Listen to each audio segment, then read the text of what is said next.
Kelvin Banks. So he comes by way of Humble, Texas, and a couple schools that were on his heels right around the corner there, Texas A&M and LSU, at least as it stands right now, lost out, and he's headed to the Great Northwest, second-rated offensive tackle in the country.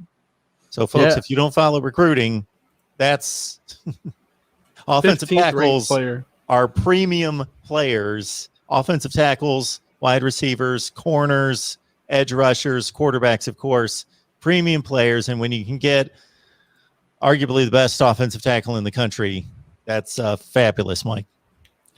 Yeah, I mean, considering what we've got lately, too. We got a 5-star tackle last cycle, got a 5-star this cycle, been recruiting a ton of 4-star tackles and guards. The offensive line is going to be great. And I expected that when we hired an offensive line coach to be the head coach. It's great. I've never seen this level of talent coming to Oregon so consistently.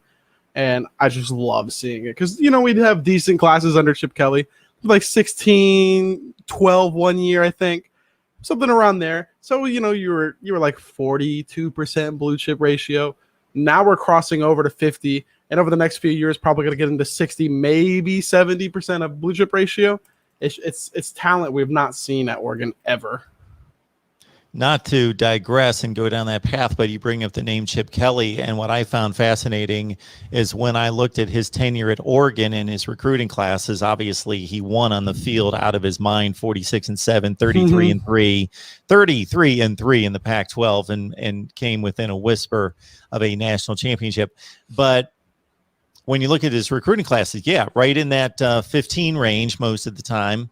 And I mirrored that against what he inherited at UCLA under Jim Mora, what they did. And the talent, if you just believe in the recruiting rankings and the stars, was almost exactly the same at UCLA. The talent he inherited on that roster that he's gone, winning like 35% of his games versus what he did at Oregon. That was remarkable. I expect him to be good this year, though. And the one, I think his issue is he went to UCLA saying, he didn't want to use that trick play offense because he didn't want to be labeled as a one-dimensional coach. So trying not to use it has just completely killed him because, stick to what you're good at. If it ain't broke, don't fix it. Absolutely. UCLA is going to be interesting there in the South. It's going to be quite a race, you would think, unless USC is able to be that team.